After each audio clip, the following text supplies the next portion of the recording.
The massive doors of the Galactic Council chamber slid open with a deep hiss that echoed through the crystalline halls. Council leader Zarthon of the Hegemony walked across the polished floor, his 6 legs clicking against the surface in a rhythm that spoke of barely contained frustration.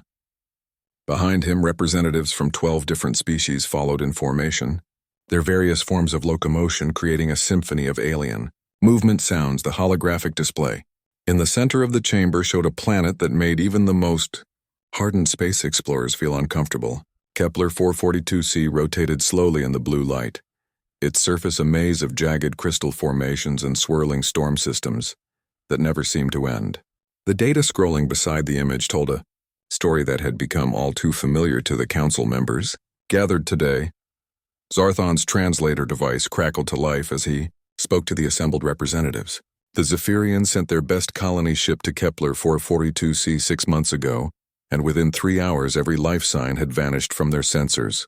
The crystalline Vortechians had lasted slightly longer at 6 hours before their entire expedition went silent. Even the mighty Hegemony had lost a research vessel there just 2 weeks ago, and the crew of 300 had disappeared without sending a single distress signal. The problem was not that Kepler 442c was dangerous. Every species in the galaxy knew about Deathworlds and how to avoid them. The problem was that Kepler 442c contained the largest deposit of quantum crystals ever discovered in known space. These crystals were essential for faster-than-light communication across the galaxy, and without them, the Galactic Council would lose contact. With half of their member worlds within a decade, Representative Zix of the Aquatic Collective raised one of her tentacles to speak. Her voice bubbled through the water-filled helmet that allowed her to survive in the chamber's atmosphere. She reminded the Council that quantum crystals could not be synthesized in laboratories, and the deposits on other worlds were nearly exhausted. If they could not establish a mining operation on Kepler 442c within the next year, the entire galactic communication network would begin to collapse. The insectoid hive mind representative clicked his mandibles together in agreement. His species had run computer simulations on over 10,000 different approaches to colonizing Kepler 442c, and every single simulation ended in total mission failure. The planet seemed designed specifically to kill any form of intelligent life that attempted to establish a permanent presence on its surface. Thon studied the holographic display and considered their options. They had already lost 4 major expeditions and hundreds of lives trying to claim the quantum crystal deposits. Every military strategist in the galaxy had examined the problem and reached the same conclusion. Kepler 442c was simply too dangerous for any civilized species to colonize using conventional methods. That was when the newest member of the Galactic Council entered the chamber. Ambassador Helen Wright walked through the massive doors with the confident stride that seemed to characterize her entire species. The humans had only joined the Galactic Council 18 months. Ego and most of the established species still considered them to be barely evolved primates who had stumbled into space travel through sheer luck. Zarthon looked at the human ambassador and felt an idea forming in his mind. The humans were expendable in a way that no other council member species could be. They had only one star system under their control, and their population was tiny compared to the major galactic powers. If humanity happened to lose an expedition on Kepler 442c, it would barely register as a footnote in galactic history. More importantly, the humans had a reputation for surviving in environments that would kill most other species. Their home planet Earth was classified as a Class 7 death world, and somehow they had not only survived there, but had actually thrived enough to develop space travel. If any species might have a chance of lasting more than a few hours on Kepler 442c, it would probably be the humans. Ambassador Wright took her place at the council table and waited for the session to begin. Zarthon activated the chamber's main display and began his presentation about the Kepler 442c situation. He explained the strategic importance of the quantum crystal deposits and the tragic loss of previous expeditions that had attempted to establish mining operations on the planet's surface. The holographic display showed detailed scans of Kepler 442c's environment. The gravity was 3 times what most species considered normal. The atmospheric pressure would crush the exoskeletons of many council member races. Temperature variations ranged from -80 degrees to +60 degrees Celsius, depending on the planet's position relative to its unstable star. Massive storm systems moved across the surface with winds that could tear apart most spacecraft designs. But the environmental hazards were not the worst part of Kepler 442c. Every expedition that had attempted to land on the planet had encountered what the survivors from orbit described as aggressive indigenous life forms. The few fragmentary transmissions that had been received before communication was lost mentioned creatures that seemed to phase through solid matter and attacked with a coordination that suggested high intelligence. Doug Zarthon turned to Ambassador Wright and explained that the Galactic Council needed a species willing to attempt a new approach to the Kepler 442c problem. He suggested that humanity's unique evolutionary background and experience with dangerous environments might give them advantages that other species lacked. The mission would be classified as a high priority Council operation, and any species that succeeded in establishing a mining base on Kepler 442c would receive preferential trading rights for the quantum crystals. Ambassador Wright listened to the proposal without showing any emotion on her face. She asked several questions about the available data on Kepler 442c and requested copies of all previous expedition reports. Zarthon provided the information willingly while internally calculating how long the humans would probably survive on the planet's surface. The council session ended with Ambassador Wright accepting the mission on behalf of humanity. She would return to Earth and select an appropriate crew for the expedition to Kepler 442c. Zarthon felt satisfied with the arrangement as he watched the human representative leave the chamber. What Zarthon did not realize was that Ambassador Wright had recognized exactly what the council was doing. The mission to Kepler 442c was not an opportunity for humanity to prove itself worthy of council membership. It was a death sentence disguised as a strategic assignment. The council expected the humans to die on Kepler 442c and provide valuable data about the planet's dangers that could be used by more important species in future attempts. Ambassador Wright smiled as she walked toward her shuttle.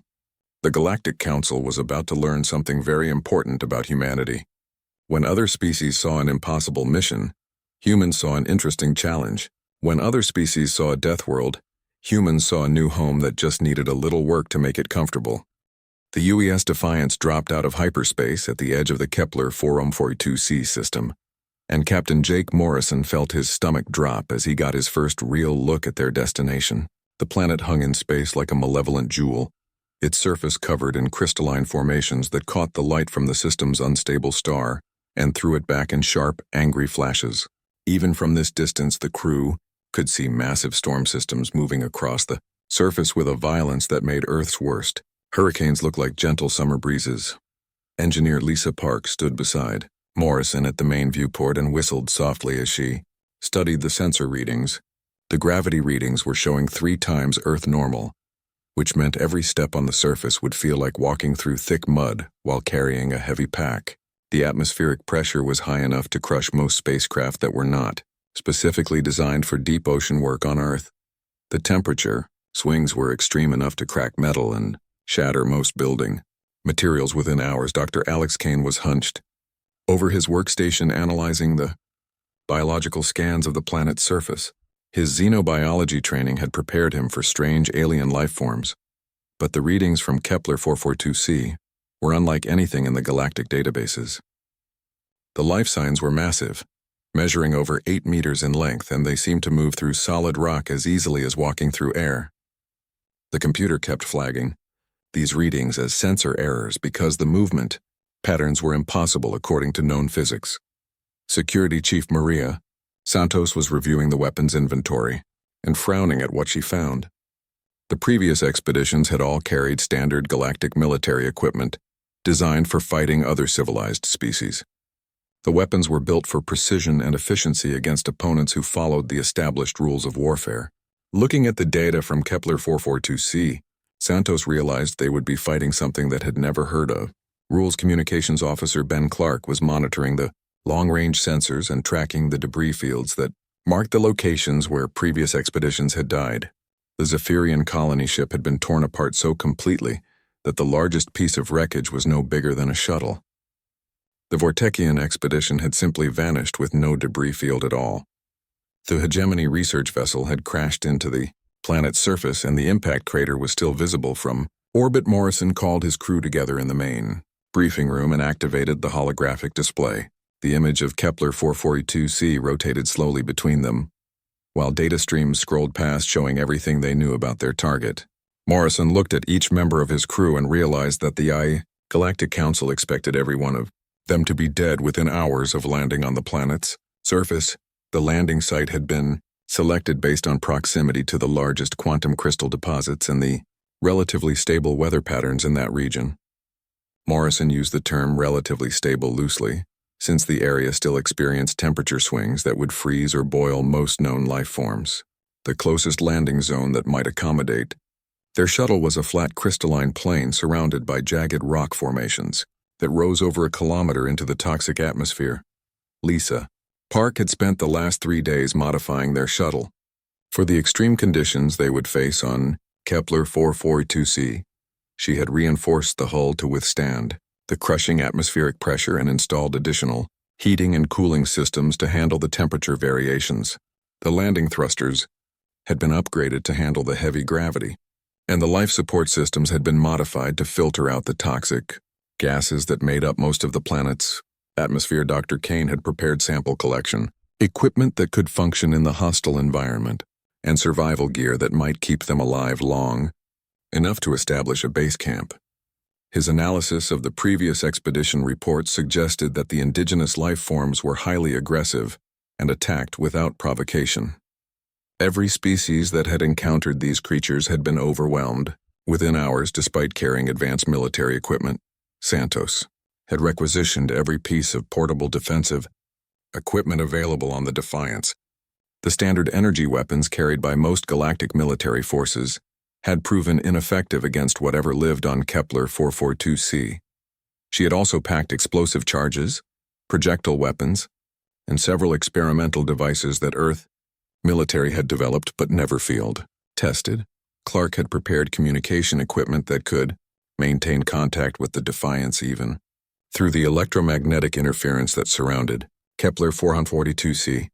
The previous expeditions had all lost communication with their orbital support within the first hour of landing. Clark was determined to maintain contact long enough to provide useful intelligence about what was killing the landing parties so quickly. The shuttle bay doors opened and Morrison led his team toward their modified landing craft. The shuttle looked like it had been designed to explore the deepest ocean trenches of Earth, rather than land on an alien planet. The hull was reinforced with additional armor plating and covered with sensors that would monitor everything from radiation levels to seismic activity. As they strapped themselves into the shuttle's acceleration couches, Morrison activated the communication system and contacted the bridge of the Defiance. He ordered the ship to maintain a high orbit and monitor all communication frequencies. If the landing party went silent for more than 12 hours, the Defiance was to return to Earth and report that the mission had failed. The shuttle separated from the Defiance and began its descent toward Kepler 442c. The first sign of trouble came when they entered the planet's upper atmosphere, and the shuttle began shaking violently as it encountered wind patterns that seemed to change direction every few seconds. The electromagnetic interference increased dramatically, and Clark had to switch to backup communication systems to maintain contact with the orbiting ship. Lisa Park fought to control the shuttle as they descended through layers of toxic clouds that contained acid, concentrations high enough to dissolve most metals. The external sensors showed lightning strikes that carried enough electrical energy to power a small city. The temperature readings fluctuated wildly as they passed through different atmospheric layers, ranging from hot enough to melt, lead to cold enough to freeze. Nitrogen. The surface of Kepler 442c grew larger in the shuttle's viewports, and Morrison got his first close look at the crystalline formations that covered the planet. The structures were beautiful and terrifying at the same time, rising from the surface like frozen explosions of glass and metal. Some of the formations were transparent and others were dark as coal, but all of them seemed to pulse with an internal light that had no obvious source. The shuttle touched down on the crystalline plain with a grinding sound that echoed through the passenger compartment. Morrison looked at his crew and realized they had just accomplished something that no other species had managed in the past 6 months. They had successfully landed on Kepler 442c and were still alive. Now they had to find out why every other expedition had died within hours of reaching this point. Captain Morrison stepped out of the shuttle onto the crystalline surface of Kepler 442c and immediately understood why this planet had earned its reputation as a place where expeditions came to die. The gravity hit him like a physical weight, making every movement feel like he was carrying two other people on his back. The air was thick enough to taste and carried a metallic flavor that made his teeth ache. Through his helmet's display, he could see temperature readings that swung from freezing to boiling every few minutes as the planet's unstable star sent waves of radiation across the surface. The crystalline plane stretched out in all directions like a frozen ocean of glass and metal. Some of the formations were tall enough to cast shadows that provided temporary shelter from the harsh sunlight, while others were low and flat like natural landing pads. Dr. Kane immediately began taking readings with his portable scanner and discovered that the crystals were not just decorative features of the landscape. They were actively growing and changing shape in response to environmental conditions. Lisa Park had barely finished setting up the portable shelter when the first attack came without any warning. The creatures emerged from the crystalline formations like ghosts, stepping through solid walls. They were massive insectoid beings that stood over 8 meters tall, with diamond-hard carapaces that reflected the harsh sunlight in blinding flashes. Their legs ended in razor-sharp claws that could cut through metal, and their heads were crowned with sensor organs that tracked the humans with predatory intelligence. Morrison counted 12 of the creatures as they surrounded the landing party. These had to be the Void Stalkers that previous expeditions had mentioned in their final transmissions. The aliens moved with a fluid grace that seemed impossible. For beings of their size and their ability to phase through solid matter made conventional defensive positions useless. The lead Void Stalker opened its mandibles and released a sound that was part hunting cry and part challenge. Morrison realized that these creatures were not mindless predators, but intelligent hunters who had been studying human behavior since the shuttle landed. They had waited for the perfect moment to attack when the humans were distracted by setting up their equipment. Security. Chief Santos immediately opened fire with her energy weapon, but the beam passed harmlessly through the lead Void Stalker as if it was made of light instead of solid matter. The creature phased back into solid form just long enough to swipe at Santos, with one massive claw that would have cut her in half if she had not thrown herself to the side at the last second. Dr. Kane shouted that the creatures were using some form of quantum phase, shifting to move through solid matter. They could become intangible at will, but had to return to solid form to attack. The window of vulnerability was only a few seconds, but it was enough time to fight back if they could predict when the creatures would solidify. Morrison drew his projectile weapon and fired a burst of explosive rounds at the nearest Void Stalker. The creature tried to phase through the attack, but the bullets were already inside its phasing field when it became solid again. The explosive rounds detonated inside the creature's carapace and it collapsed with a shriek that echoed across the crystalline plane. Lisa Park had been studying the portable mining equipment and realized that the sonic resonance tools could be modified into weapons. She grabbed the largest sonic drill and aimed it at a Void Stalker that was preparing to attack Clark. The high-frequency sound waves disrupted the creature's phasing ability and it became trapped in solid form just long enough for Santos to put 3 energy blasts through its central nervous system. The remaining Void Stalkers realized that these humans were not the easy prey they had expected. Every other species that had landed on Kepler 442c had tried to fight the creatures using conventional tactics that were useless against opponents who could phase through walls and armor. The humans were adapting their strategy in real time and turning mining equipment into weapons. Clark had taken cover behind one of the crystalline formations and was using his communication equipment to coordinate the defense.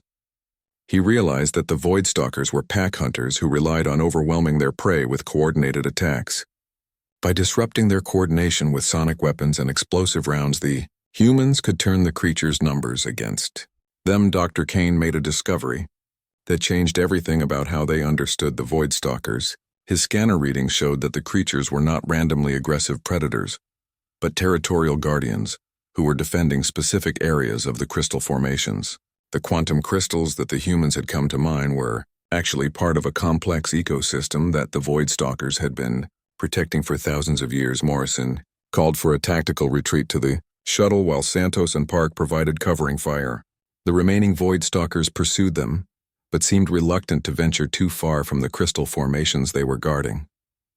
Once the humans reached a safe distance, the creatures stopped their pursuit and returned to patrol the mining site. Inside the shuttle, Morrison gathered his crew to assess what they had learned from the first encounter. They had successfully fought off creatures that had killed every previous expedition, but they had also discovered that establishing a mining operation would require dealing with an intelligent species that considered the quantum crystals to be sacred territory. Dr. Kane suggested that the key to success on Kepler 442c was not to fight the Void Stalkers, but to find a way to coexist with them. His analysis of their behavior patterns showed that the creatures were not mindlessly aggressive, but were following complex social rules about territory and resource protection. Lisa Park began modifying their equipment for a different kind of mission. Instead of trying to establish a mining base through force, they would need to prove to the Void Stalkers that humans could be trusted partners rather than dangerous invaders. She started working on communication devices that could interface with the creature's sensor organs. Santos was skeptical about the idea of negotiating with 8-meter-tall predators, but she had to admit that their conventional weapons were barely effective against creatures who could phase through solid matter. If they were going to survive long enough to complete their mission, they would need to try a different approach. Clark established communication with the Defiance and sent a detailed report about the first encounter with the Void Stalkers. The crew in orbit was amazed that the landing party had not only survived, but had actually killed several of the creatures that had wiped out every previous expedition. Morrison looked out at the crystalline plain where the Void Stalkers were still patrolling, and realized that humanity had just passed the first test that Kepler 442c had presented to them. They had proven that humans could fight and survive in conditions that had killed every other galactic species. Now they had to prove that humans could do something even more difficult than fighting. They had to prove that humans could make friends with their enemies. Washington, November 8, 2024. The Federal Reserve raised the benchmark interest rate by 0.25%, marking its fourth increase this year to combat high inflation. The Fed chair stated this measure aims to control rising prices and support economic stability. 3 weeks after their first encounter with the Void Stalkers, Captain Morrison stood on the observation deck of Firebase Alpha and marveled at what his crew had accomplished on Kepler 442c. The fortified settlement now covered over 2 square kilometers of the crystalline, plain and housed equipment worth more than most small planets. What had started as a desperate survival mission had become the most successful mining operation in galactic history. Dr. Kane had made the breakthrough that changed everything about their relationship with the Void Stalkers. He discovered that the creatures communicated through complex patterns of bioelectric pulses that could be detected and translated using modified sensor equipment. The first successful communication attempt had taken place 6 days after the initial attack, when Kane managed to transmit what he hoped was a peaceful greeting to a lone Void Stalker patrol. The response had been immediate and unexpected. The Void Stalker had approached the human perimeter and used its natural bioelectric field to create patterns in the crystalline formations that spelled out mathematical sequences.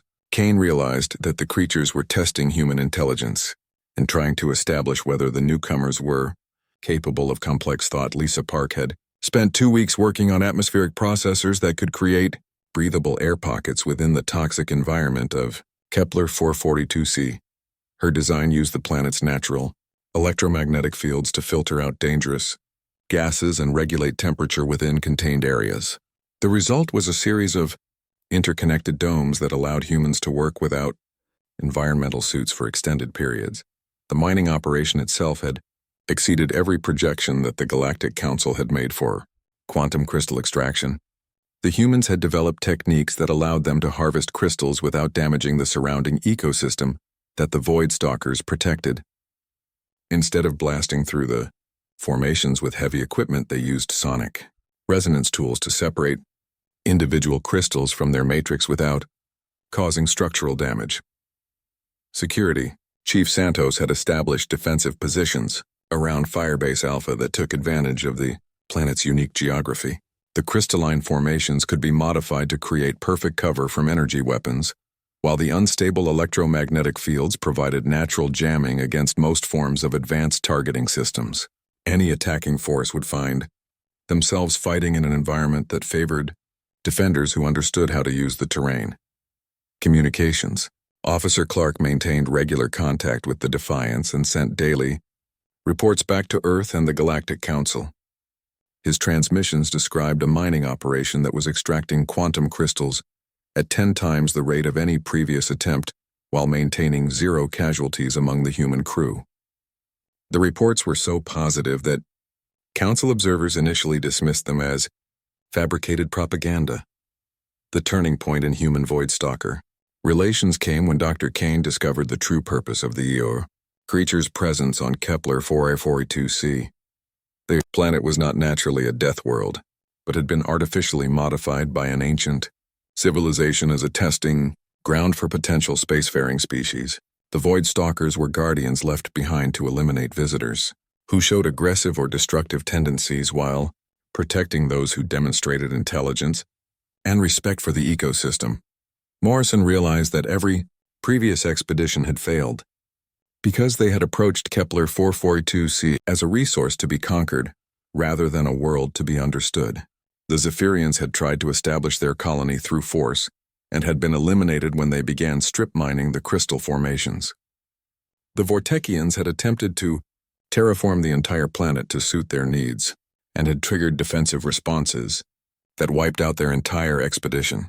The humans succeeded because they had adapted to the planet's conditions instead of trying to change them. They worked with the Void Stalkers instead of fighting against them. They harvested crystals in ways that preserved the ecosystem instead of destroying it. For the first time in thousands of years, visitors to Kepler 442c had passed the test that the ancient civilization had designed. Captain Morrison was reviewing the daily mining reports when Clark received an urgent transmission from the Defiance.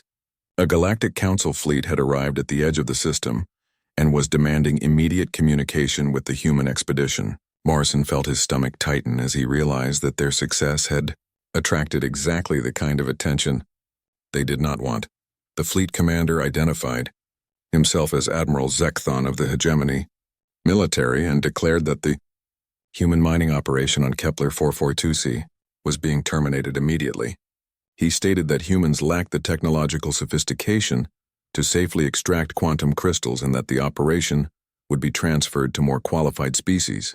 The human crew would be evacuated within 24 hours and the planet would be secured by Hegemony forces. Morrison activated the secure communication channel and contacted Dr. Kane, who was working with a group of Void Stalkers near the main crystal formations. Kane confirmed that the creatures had detected the approaching fleet and were preparing defensive measures. The Void Stalkers considered the humans to be their partners in protecting Kepler 442c, and any threat to the human settlement would be treated as an attack on their territory. Lisa Park began implementing defensive protocols that she had hoped never to use.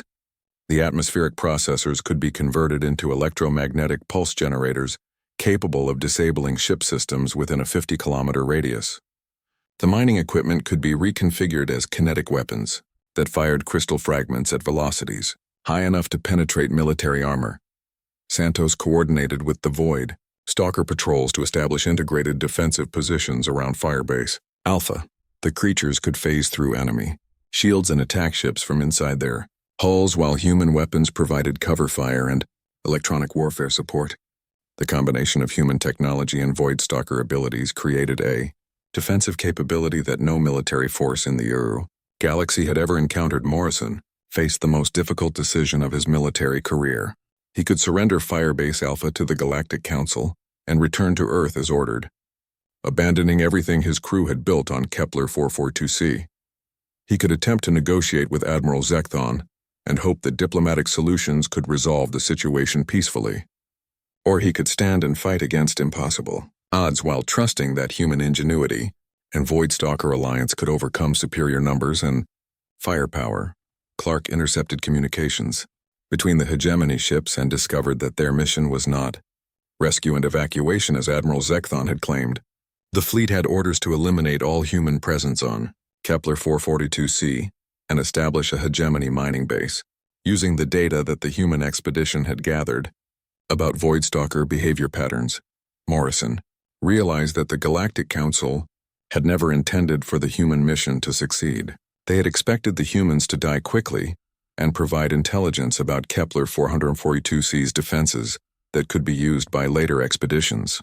The fact that humans had not only survived but had thrived on the Deathworld was an embarrassment that the Council intended to correct by force.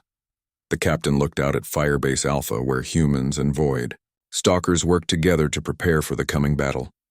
Morrison activated the general communication system and addressed his crew with words that would be remembered long after the battle was over.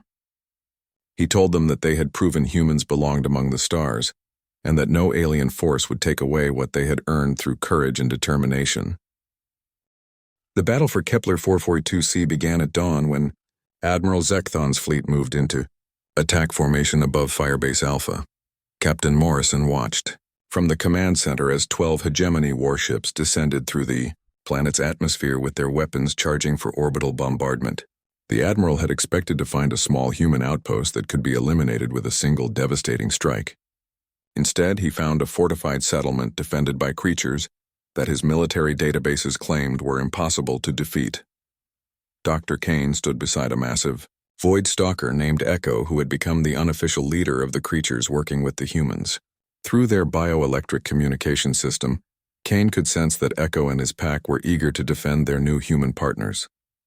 The Void Stalkers had spent thousands of years waiting for visitors who would pass the ancient test of cooperation, and they would not allow those visitors to be destroyed by aggressive newcomers. Lisa Park activated the electromagnetic pulse generators that she had built from the atmospheric processing equipment. The first wave of energy pulses struck the hegemony fleet as they entered the lower atmosphere and immediately disabled the navigation systems on 3 ships. The vessels began spinning out of control and crashed into the crystalline formations with explosions that could be seen from orbit. Security Chief Santos coordinated the ground-based defenses as hegemony troops began landing in assault shuttles around the perimeter of Firebase Alpha. The alien soldiers wore powered armor and carried weapons designed to fight other civilized species. They were not prepared to face human defenders who had learned to fight alongside 8-meter-tall creatures that could phase through solid matter. The first hegemony assault team landed near the main mining site and immediately came under attack from a pack of 6 Void Stalkers led by Echo. The creatures phased through the aliens' energy shields and materialized inside their defensive positions. The hegemony soldiers tried to fight back, but their weapons were useless against enemies who could become intangible at will. Morrison realized that the hegemony forces had made the same mistake as every previous expedition to Kepler 442c.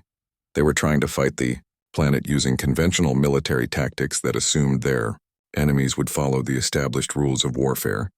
The Void Stalkers had never heard of those rules, and the humans had learned to abandon them completely. Communications. Officer Clark had hacked into the hegemony communication network and was feeding false information to their tactical systems. The alien commanders thought they were fighting a small human garrison with primitive weapons. They had no idea that their enemies included creatures with abilities that violated most known laws of physics. The battle reached its turning point when Admiral Zekthon ordered his flagship to begin orbital bombardment of Firebase Alpha. The massive energy cannons charged up to fire a shot that would have vaporized several city blocks on any normal world. Lisa Park triggered the main electromagnetic pulse generator just as the Admiral's ship fired, and the energy beam was deflected by the electromagnetic field surrounding the human settlement. Dr. Kane coordinated with Echo and 20 other Void Stalkers for a direct assault on the hegemony flagship. The creatures phased through the ship's hull and materialized inside the main reactor compartment. The alien crew had no defense against attackers who could walk through walls, and their advanced technology was useless against opponents who ignored the basic laws of physics. Captain Morrison led a boarding party of human marines onto the hegemony flagship using a shuttle that had been modified with Void Stalker phasing technology. The combination of human military tactics and alien abilities allowed them to capture the bridge within minutes. Admiral Zekthon found himself surrounded by enemies who had appeared inside his most secure compartment without triggering any alarms. The remaining hegemony ships attempted to retreat when they realized that their flagship had been captured but found, their escape routes blocked by void stalkers who had phased through their engine compartments. The creatures had disabled the faster-than-light drives on every ship in the fleet, and the aliens were trapped in the Kepler 442c system with no way to call for reinforcements. Morrison stood on the bridge of the captured flagship and activated the fleet-wide communication system. He transmitted a message to every ship in the hegemony force explaining exactly what had happened to their invasion. The humans had not defeated them through superior technology or overwhelming numbers. They had won because they had learned to work with the planet instead of fighting against it. The captain then transmitted the same message to the Galactic Council monitoring station that was observing the battle from the edge of the system. Morrison explained that humanity would be keeping Kepler 442c as their first independent colony outside Council jurisdiction. Any attempt to retake the planet would be met with the same fate as Admiral Zekthon's fleet. Dr. Kane made a discovery in the flagship's database that explained everything about the Council's treatment of humanity. The aliens had known from the beginning that Kepler 442c was a testing ground left by an ancient civilization. They had deliberately sent species they considered expendable to be eliminated by the void stalkers while gathering data about the planet's defenses. Lisa Park found records showing that the Council had been using the same strategy for over 200 years. Dozens of minor species had been sent to die on Kepler 442c, while the major galactic powers waited for someone to solve the puzzle of how to survive there.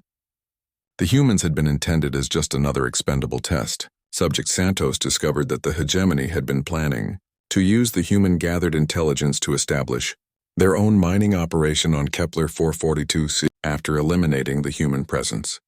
The Council had never intended to honor any agreement about trading rights for quantum crystals.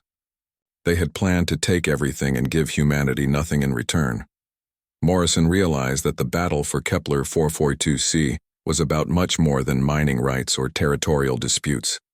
It was about proving that humanity deserved to be treated as an equal member of the galactic community instead of an expendable resource to be used and discarded. Clark transmitted a final message to the Galactic Council explaining humanity's position. The humans would establish New Terra as their first Deathworld colony and would share the planet with the Void Stalkers who had become their partners and allies. The quantum crystal mining operation would continue under human management, with profits being shared between Earth and the indigenous guardians of Kepler 442c. 6 months later, Morrison stood on the observation deck of New Terra City and watched human children playing with young Void Stalkers in the parks that had been built among the crystalline formations. The Galactic Council had offered humanity full membership with unprecedented privileges. After word spread about the successful colonization of a Class 0 Deathworld, Morrison had accepted the Council's offer but made it clear that humanity would no longer accept suicide missions, disguised as legitimate assignments. The galaxy had learned that humans did not just survive in impossible conditions, but thrived and made the impossible look routine. What the Council had intended as humanity's grave had become proof that humans belonged among the stars and would take their place there, whether other species wanted them to or not.